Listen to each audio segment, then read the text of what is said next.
Então, bora falar de conspiração, né? Lembro aí uma obra que o cara cita no início da obra, é o seguinte, vocês vão ouvir tanta coisa absurda aqui, então já tomem essa live como uma ficção, uma diversão, que aí desce suave, tá? Não procura conjecturar muito com a lógica conhecida até então, porque o nosso mundo já capotou, gente. Ele não virou, ele capotou, a gente não se tocou, né? We live in upside down style, né? Estamos aqui todo mundo no estilo de cabeça para baixo, do jeito que dá, né? Mas, principalmente, essa data que se aproxima, é questão de horas, ela nos remete a algumas coincidências. Coincidência não existe. Aliás, eu tenho um livro que tem como mister essa frase. As coisas não são porque são. Tudo tem uma explicação. Coincidência é a teoria mais comodista do planeta. Uhum. Então, baseado nisso, quero lembrar para vocês que em 2020 nós tivemos o Pandaquimia, né? Eu nunca vi pandemiar, mas tivemos. Parafraseando a Dini aqui, né? E o que era o grande evento de 2020 antes de surgir essa porcaria aí, né? As eleições, o poder da Casa Branca, o trono do planeta, porque até então quem mandava no mundo era o petrodólar, né? E toda aquela nação americana, os heróis do mundo. Aliás, Hollywood foi inventado para isso, para vender essa imagem, né? Hollywood é uma empresa associada ao governo americano, que com a ajuda da CIA e da mídia, né, vendiam a ideia do sonho americano, era regulado para entrar lá. Hoje não, né? Ainda bem que o Texas fechou a fronteira lá, mas o negócio hoje estava escancarado, entrava lá quem quisesse. Uhum. Mas faz parte de um sistema que eu vou falar para vocês agora, faz parte de todo um projeto que existe. O que acontece hoje, gente? Há uma disputa, né, pelo mundo. Até então, os donos do mundo eram os Estados Unidos, só que com ética, né, com respeito a liberdades, a línguas, a religiões, mas eles tinham uma tendência do controle mundial. Com todo respeito aos outros povos e coisas, nós tínhamos. Né? Até que surgiu um concorrente que não tem todo esse respeito, só tem respeito mesmo pelo que eles têm fixação. Pois bem, esse concorrente se criou, né? Ganhou volume, ganhou crédito dos walks, ganhou crédito dos idiotas úteis, né? E se alastrou pelo planeta numa tentativa de domínio. O que aconteceu? Eles não imaginavam que o Putin ia meter o pé na jaca. Foi lá, né? Desafiou os caras e aqui não vai rolar. Eu não vou pertencer a isso aí, né? E começou uma disputa. E hoje essa disputa se alastra, né? De uma forma que está colocando o nosso futuro, o meu, o seu, o da Argentina, do Paraguai, do Uruguai, de todo mundo que não está no meio desse conflito. Quero lembrar que eu vou expor duas visões, tá? Uma visão geopolítica e uma visão geoespiritualista. Tá? Na visão geoespiritualista, aliás, eu acho que eu começo pela geoespiritualista, que ela é um pouco mais suave e talvez um pouco mais conhecida por aqueles que não estão pesquisando aí, né? Que não estão acompanhando muito. Mas existe hoje o grande rumor, né, de que nós nos aproximamos do final dos tempos. Bueno, se nós formos nos basear em preceitos escatológicos e formos nos basear na Bíblia, nós vamos ver que o final dos tempos, o grande Armagedon, ele é composto por alguns anúncios, e que esses anúncios, né, esses acontecimentos precederiam o final dos tempos. Um deles seria o fim do amor e da empatia. Desculpa. Deixa eu tomar um gole de água aqui, meu canequinho. Um deles seria isso aí, o fim do amor e a falta de empatia. Faltando isso, há uma crescente muito grande em cima de um comportamento muito conhecido hoje, muito falado, divulgado, mas também sem muita explanação, é muito raso o conhecimento geral dessa palavra chamada narcisismo, tá? Mas o narcisismo será a marca oficial daquele que pretende dominar o planeta, tá?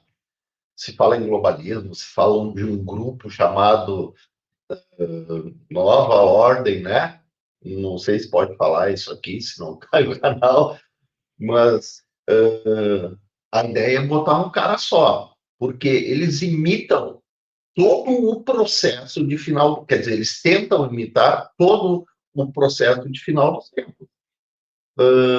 Então, o fim do amor, o fim da empatia, o surgimento de algumas pessoas mega, super, hiper narcisistas. A gente tem uma aqui no Brasil, que não tem cabelo, eu não vou falar nomes, né? Ó. Mas depois o outro passo é a anomia, que é a ausência da lei, né? E a gente está vendo isso no mundo inteiro, inclusive, né, no nosso país aqui de terceiro mundo, que todo mundo pensa que não faz diferença, mas faz. Estão contando com o nosso celeiro para o projeto deles. Então, precisam criar déspotas, precisam criar pessoas para instaurar o caos, para que as coisas não fiquem na paz nunca, nunca. Enquanto tiver tribulação, enquanto houver false flag, né, bandeira falsa aí para alguns eventos, enquanto estiverem mostrando coisas que te preocupem, eles estão trabalhando na sua real intenção, no seu posicionamento, né? Larga um monte de passarinhos voando dentro de uma sala, fica todo mundo olhando os passarinhos voando e eles estão roubando tudo que tem no fundo da sala. Então, não é muito diferente. E outros são as guerras, né? Esse sistema aí, criado hoje entre várias e várias seções do planeta, não tem outra intenção, tá? O BD lá financiou todo a contrapartida ao pudim lá, né? Só que agora equilibrou, sabe, nos Estados Unidos existe uma forma um pouco diferenciada da nossa de governar. E lá mesmo que ainda esteja no poder, né, o velhinho, 50% dos estados dos Estados Unidos já pendem para o lado contrário, né? E para o conservadorismo, para tudo aquilo que a gente conhece, né? Tudo aquilo que a gente visa, tudo aquilo que a gente tinha antes de nascer essa bagunça aí. E o que está acontecendo? Como esse ano é ano de eleição nos Estados Unidos, está previsto, por aqueles que conhecem um pouquinho de história, principalmente da história atual, está previsto uma bagunça. Tá? Está previsto uma false flag, eles vão... Pode chegar ao cúmulo de tentar um evento muito grande que haja necessidade de uma interdição, tá? E isso atrase as eleições pela Casa Branca. E há uma desconfiança muito grande dessa tentativa. Aí o que acontece? Eles vão precisar de datas eventuais, porque eles são reis de fazer isso. Quem lembra aí? Quem assistiu White Noise? white noise é um ruído branco, né? Os caras passaram um filme que rolava lá no interior de Ohio, no estado do Ohio, em Condado, que um trem vira. Esse trem era carregado de polímeros que no estado natural não oferecia risco nenhum, mas em combustão a fumaça gerada por essa carga era altamente tóxica e cancerígena. E no filme mostrava o trem descarrilhando, pegando fogo, população morrendo, fugindo, aquela história toda. 3 meses depois, acontece isso. E aonde? No mesmo lugar. No mesmo lugar, filme. É o Ruído Branco, White Noise. Quem não viu, assista aí, né? Hoje, nós estamos aí vivenciando uma série que está em voga, né? O problema dos 3 corpos, né? Que, se quiserem, aí posso explanar o assunto, né? Fisicamente falando, mas acho que não precisa, porque é uma coisa bem simples. O problema dos 3 corpos é simplesmente quando você tem 2 corpos orbitando. Vamos falar em parte macro, porque isso pode ser micro também, e se falar em partículas, mas vamos dar o exemplo do nosso sistema solar.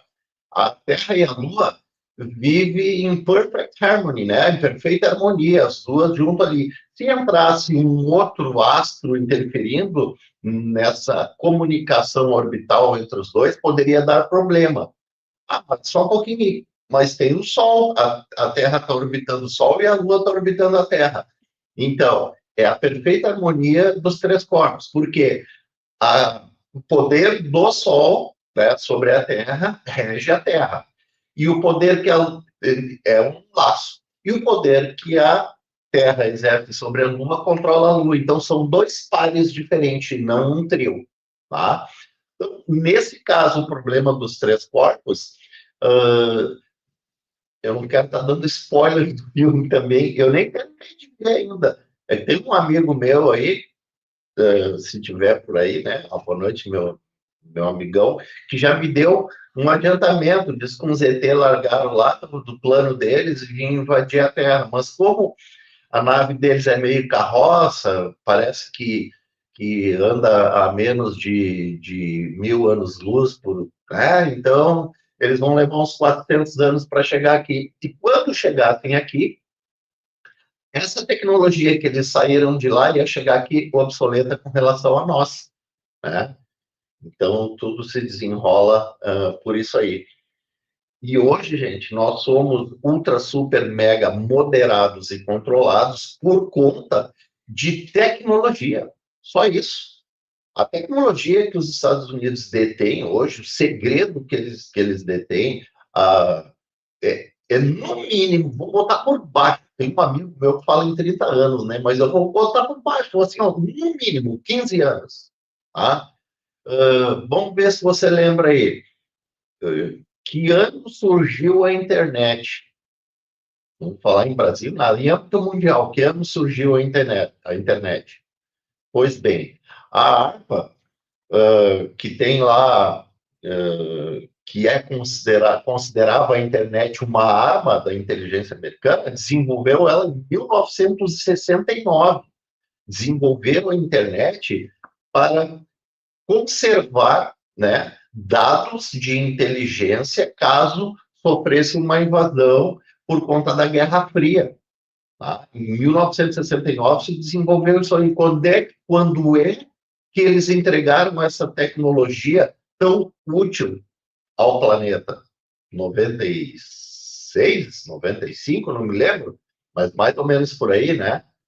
92 foi quando ela é deixada pública, mas ainda com acesso Sim, muito restrito, praticamente só as universidades tinham acesso. E ela só vai se sim. popularizar mesmo depois de 1995, 96. É 96 com os primeiros sistemas de PC, né? Isso. E aí ela realmente ganha validade no mundo. Obrigado. Então, era considerado uma arma. E aí imagina o que eles não têm, né? existem várias teorias, tá? E aí, como eu estou em final dos tempos aqui, que eu puxei para esse lado aí do final dos tempos, e, e não adianta, não tem como não cair na tecnologia, porque só se separa uma coisa da outra para explicar, mas o enredo é o mesmo, a história é a mesma, não tem como você separar o final dos tempos tecnológico, o final dos tempos escatológico, religioso, né, ou espiritual, não tem. Mas por conta disso, existe um cenário montado no mundo para que se professe o grande finale, o grande Armagedão. Por exemplo, está escrito lá, né? Está lá nas escrituras sagradas que nós teríamos um grande momento, reinaria um grande momento de tribulação, de muita dor, de muito sofrimento, de muito caos, né? E com o advento do surgimento aí de um apaziguador, apoiado por um falso profeta, um anticristo, ia ganhar a confiança, ia ser eleito pelo povo, né, como o nosso Messias salvou o mundo. Salvou o mundo do quê? Pode existir, tem duas possibilidades aventadas já dele salvar o mundo. Primeiro, de uma invasão alienígena. Tá? Eu falei para vocês no começo da live que quem quiser tomar como ficção, dar risada e se divertir, aproveita, né? Quem já ouviu falar alguma coisa a respeito e quiser pensar um pouquinho, Ronald Reagan já dizia, né, que nós teríamos que nos preparar para defender o nosso planeta, que nós seríamos irmãos, todo o planeta seria irmão por conta disso. Bom, esse evento seria, já fizeram até uma tentativa, mas muito podre, esse BD é muito incompetente, esses assessores e cara que trabalha, ainda bem, né? Ainda bem para nós, eles são muito... Demais, Dava para dar risada daquilo que eles fizeram, vocês lembram, né? Agora, deixa eu te falar, o pessoal que segue a gente aqui já está mais do que familiarizado com a falsa invasão alienígena, porque, assim, bem-vindo, porque aqui nós falamos disso já desde que o canal é canal. Então, assim, já sabe, todo mundo já sabe, e contextualizando aí o que você complementando, que eles estão apertando todos os botões, todos os botões, agora nesse momento estão sendo apertados por eles. Mas deixa eu devolver a palavra para o Tia. Vai lá. Obrigado. Então, e aí o anticristo ia se valer disso. Se simulasse uma invasão, né, alienígena no planeta, usando tecnologia que eles têm escondidas, né, que a gente sabe muito bem, daquelas navezinhas triangulares, com luz nas três pontas e com uma luz vermelha no meio. Não sei se pode estar citando aí os modelos, né? Deixa para lá. Mas eles têm uma tecnologia que, inclusive, com um empuxo eletromagnético, não usa combustíveis, né? E isso eles representariam um ataque e eles mesmos rechaçariam o ataque, e quem fizesse isso ia ser o salvador do mundo, né? Ia ser uma pessoa fantástica. Esse é um dos meios de se apresentar o salvador do mundo. O outro salvador do mundo é na iminência de uma grande G mundial, mas uma grande mesmo, estou falando uma grande, que a gente já está em curso, né? A gente tem em curso na Europa, isso já decreta a falência da ONU, já está decretado, já está decretada, não pega mais, não rola, eles vão ter que mudar todo o discurso deles, vão ter que mudar tudo, né? Não rolou por causa do pudim, tá? Eles vão ter que mudar toda a estratégia deles, e então, por conta disso, da terceira grande G, pode aparecer um grande apaziguador. Sabe o apaziguador, aquele que vai lá, aperta a mão do Putin, vai lá e cria uma harmonia no Oriente? Essa missão vai ser difícil, né? No Oriente, né? Mas, até porque eu acho que os dois lados estão acordados. Vejam só. 7 de outubro de 2023, a gente se depara aqui com uma notícia assombrosa de que a Terra Prometida foi invadida e trucidada durante 5 horas. Durante 5 horas, somente os cidadãos, alguns que estavam armados, esboçaram alguma defesa, né? E uma das nações mais belicosas, preparadas estrategicamente para sua autodefesa, não reagiu durante 4 horas e pouco. Teve um brasileiro que estava lá dentro de um bunker que disse que ficou 5 horas lá dentro ouvindo tiro, paulada, pedrada, grito, de tudo, né? Então vamos botar aí, de 4 a 5 horas não houve uma reação pela a defesa mais perfeita cibernética e treinada, né, para isso. Beleza? Não sei o que aconteceu. Aí o pessoal, quando está querendo acostumar com aquilo, realmente foi, embora, né, tenham sido avisados. Teve um camarada chamado Rafael Rayon, que ele era um cara encarregado de monitorar tudo que o Jamais fazia lá, né? E ele começou a avisar, os caras estão planejando aqui. Os caras estão, né, mais que preparados aqui, a gente só não sabe a data. Sabe o que o governo fez lá da Terra Prometida? Foi lá na casa dele, arrancou os rádios, os computadores dele, tudo, e disse, não, tu tá viajando, entendeu? Então, isso foi uma coisa consentida.